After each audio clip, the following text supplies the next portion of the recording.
Syarat jadi seorang guru adalah dia punya sifat-sifat yang terpuji. Ya, kebalikannya adalah dia meninggalkan sifat-sifat yang tercela. Yang namanya guru itu pasti punya sifat yang namanya sifat tawadu, rendah diri, kagak sombong.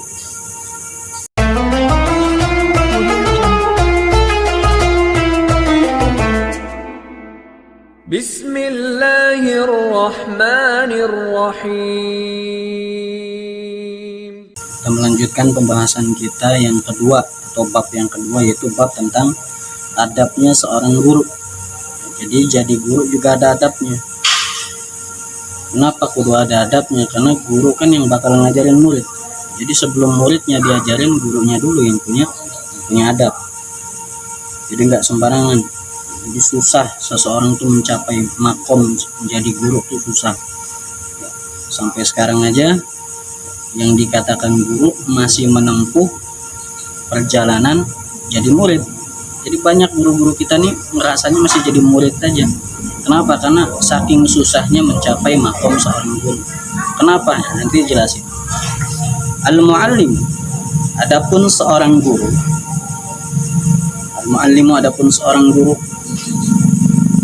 Dalilut tilmidhi adalah orang yang menunjukkan kepada murid ila ma yakunu bihi, ya, kepada apa-apa yang menjadi oleh sesuatu yang tadi itu, kamaluhu, kesempurnanya si murid, minal ulumi, daripada ilmu-ilmu, wal ma'arifi, dan pengetahuan. Jadi yang namanya guru ini adalah penunjuk. Guru adalah penunjuk kepada si murid untuk menempuh atau mendapatkan kesempurnaan daripada ilmu pengetahuan. Fayushtarot, maka disyaratkan oleh seorang guru tadi.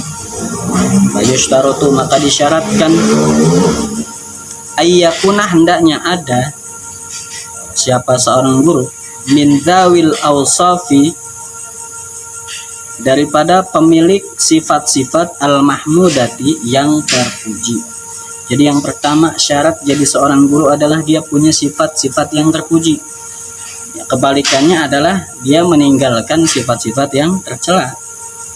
Kenapa? Karena dituntut, disyaratkan seorang guru itu seperti itu. Sebab yang namanya murid pasti bakal nyontoh gurunya. Kalau gurunya begini, ya murid begini. Gurunya begitu, murid begitu, nyontoh. Li'anna ruhatil midhi, karena bahwasanya ruhnya murid, dha'ifatun, itu lemah. Ruhnya murid itu lemah. Ini sebati ila ruhihi, ya, jika dibandingkan dengan ruh gurunya. Maksudnya jiwanya, ruhnya si murid ini adalah lemah dibandingkan dengan ruhnya gurunya. Faizat tasofa, maka apabila disifati al-muallimu, seorang guru, bi awsafil kamali, dengan sifat-sifat yang sempurna, karena maka ada at-tilmidu, siapa murid, al-muwaffaqu, itu mencontoh kadzalika, seperti yang demikian itu. Jadi yang namanya murid ini nyontoh sifatnya, sama kayak anak kepada orang tua. Orang tua itu jadi contoh buat anaknya. Kalau orang tuanya kalong, anak kampret. Bapaknya nyolong, anak nyopet. Kenapa? Karena ia nyipatin, nyontoh. Murid juga begitu ke gurunya. Jadi murid sifatnya nyontoh. Makanya seorang guru disyaratkan paling pertama tuh punya sifat-sifat yang mulia, meninggalkan sifat yang tercela. Pasti. Faidzan labudda, oleh karena itu pasti, ayyakuna, hendaknya ada siapa guru taqiyan, orang yang bertakwa. Udah pasti yang namanya guru ini kudu bertakwa orangnya. Pasti yang namanya guru itu bertakwa. Kenapa? Karena dia disifati dengan sifat-sifat yang terpuji, sifat-sifat yang mulia.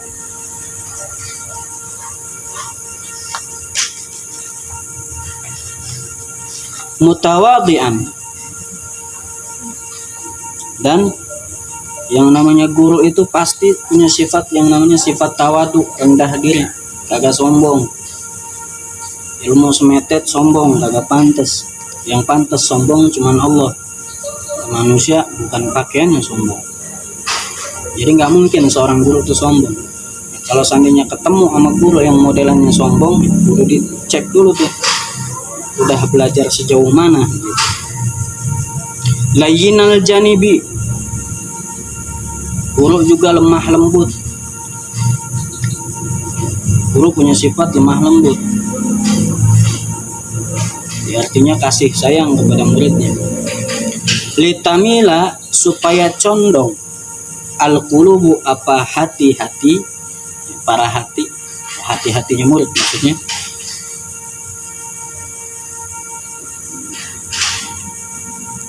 ilaihi, kepadanya murid. Jadi si guru ini kudu punya sifat bertakwa, tawadu, dan juga lemah lembut. Supaya apa? Supaya condong tuh murid-muridnya, supaya nyontoh, supaya demen sama tuh guru.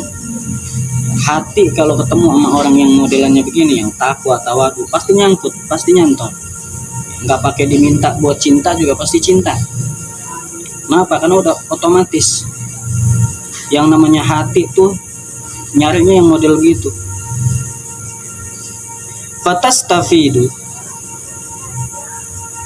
maka mengambil faedah, mengambil manfaat minhu, daripada guru. Murid tuh pasti kalau melihat ada guru yang begitu pasti diambil faedah. Ya, artinya ya, diambil faedah itu ambil manfaatnya, manfaat ilmunya. Wa ayyakuna, dan hendaknya ada seorang guru haliman. Haliman tuh maknanya di atas sabar. Jadi kalau ada orang sabar, kalau haliman ini di atasnya sabar. Jadi tingkatannya itu bukan cuma sekedar sabar kayak kita bukan, tapi sabar yang sangat-sangat sabar. Kenapa kudu punya rasa atau punya sifat haliman? Karena yang namanya guru ibarat air laut, apa aja masuk di air laut mah. Yang sampah ada, yang ikan segala macam, yang apa aja ada. Artinya seorang guru juga nantinya bakal punya jamaah, bakal punya murid yang modelannya juga segala macam. Ya, kalau guru nggak punya sifat sabar, pasti dikit-dikit mental, dikit-dikit pergi, dikit-dikit berhenti. Ya, akhirnya ujung-ujungnya dijauhin lagi sama murid. Waquran, dan tenang atau punya wibawa. Seorang guru udah punya wibawa. Liyuktada, supaya meniru oleh si murid bihi, terhadap gurunya. Jadi kalau seandainya gurunya nih punya sifat halim, ya Allah, guru gua kok begini banget, sabar banget orangnya, guru gua punya wibawa banget, murid pasti nyontoh. Kalau gurunya sabar, muridnya emosian, berarti kan belum nyontoh gurunya. Wa ayyakuna, dan hendaknya ada siapa guru dzarahmatin, yang memiliki kasih sayang. Jadi seorang guru tuh punya sifat kasih sayang, peduli sama muridnya, diperhatiin tuh murid. Jadi nggak mungkin yang namanya guru tuh nggak punya rasa kasih sayang, nggak punya rasa peduli. Repot kalau punya guru nggak ada rasa pedulinya. Murid mau lagu apa didiemin. Maaf, misalnya murid mau mabuk didiemin, murid mau main cewek didiemin, murid mau zina, mau maksiat segala macam didiemin, nggak ada perhatian. Kalau kayak gitu merepot. Makanya kudu punya sifat begitu, perhatian, kasih sayang. Litalamiza, kepada murid-muridnya. Syafiqan, dengan penuh kasih sayang. Jadi benar-benar penuh kasih sayang. Makanya anggapannya tuh yang namanya murid itu seperti anak sendiri.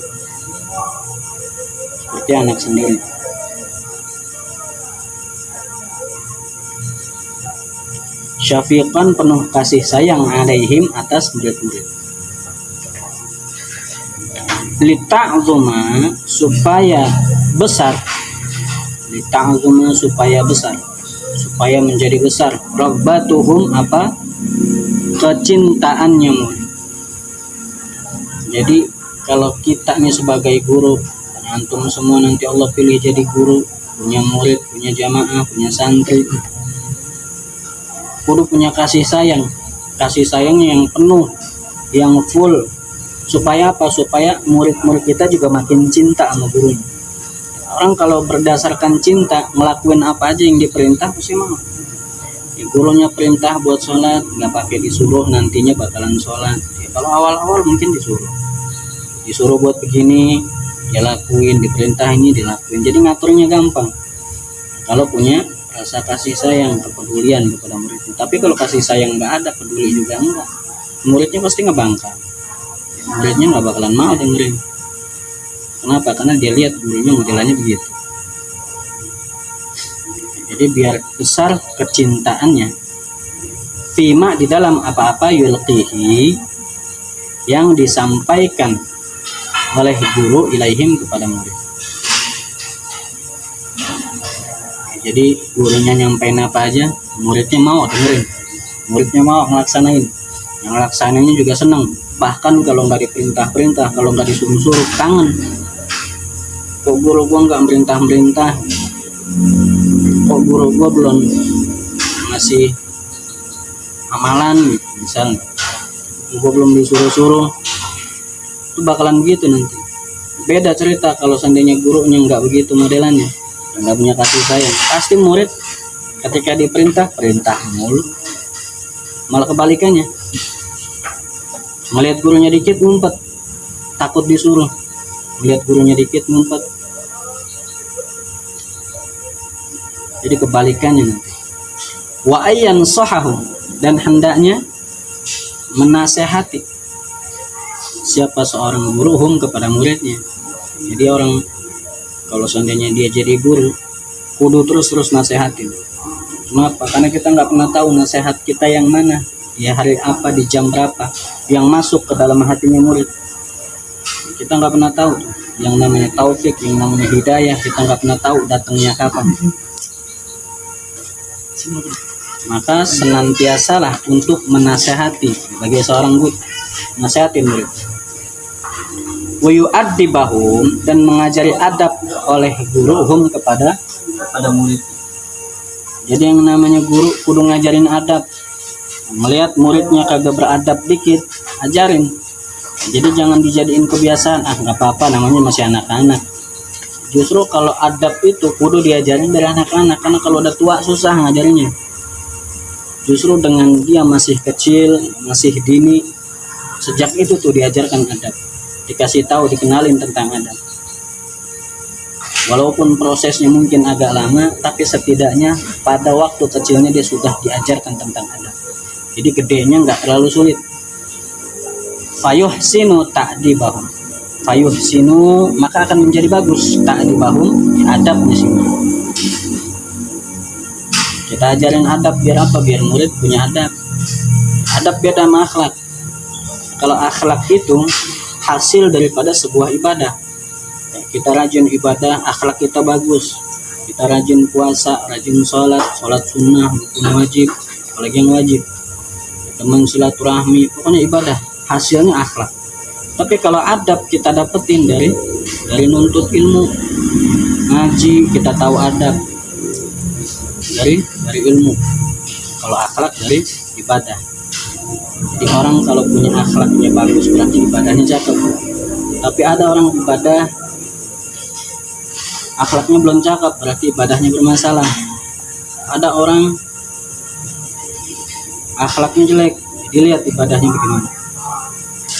Pokoknya kalau akhlak urusannya ibadah, tapi kalau adab urusannya mengaji.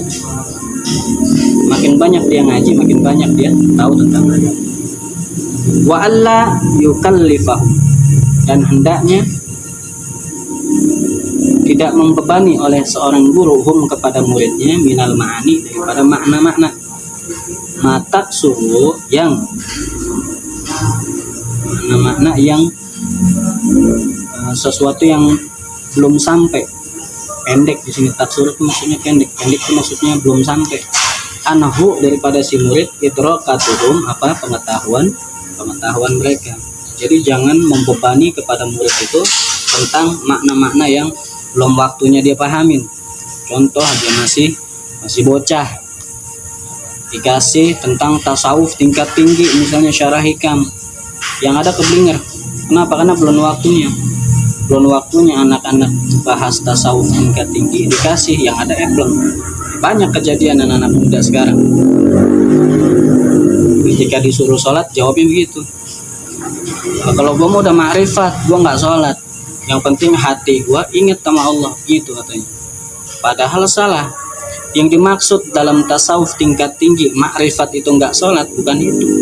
Tapi yang dimaksud dengan ma'rifat nggak sholat itu orang-orang yang sudah ma'rifat, sudah mencapai makom mengenal Allah, itu mereka tidak sholat. Kenapa? Karena mereka tidak pernah merasa sholat. Padahal mereka sholat. Mereka sholat tapi tidak pernah merasa dirinya sholat. Kenapa? Karena yang membuat dirinya mampu untuk berwudu Allah, yang membuat dirinya mampu untuk berdiri Allah, yang membuat dirinya mampu untuk ruku Allah, untuk sujud Allah. Jadi bukan dia, itu maksudnya. Tapi ketika kita menyampaikan itu pada anak-anak yang belum siap tasawuf, ya ujung-ujungnya pasti begitu. Jadi seorang guru itu kudu tahu porsi muridnya di mana. Jadi jangan sampai muridnya masih bocah dikasih pemahaman-pemahaman yang belum waktunya. Jadi maksudnya di situ. Jadi nggak sembarangan orang pengen jadi guru, pengen punya murid, pengen punya jamaah. Jadi ada syarat-syaratnya.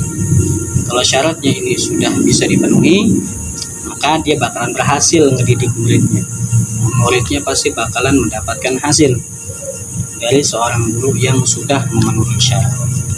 Itu adalah adab-adab daripada seorang guru. Nanti akan kita lanjutkan pembahasan tentang adab-adabnya seorang murid. Jadi nggak cuma guru, murid pun punya adab-adabnya, punya aturan. Wallahu a'lam bishawab.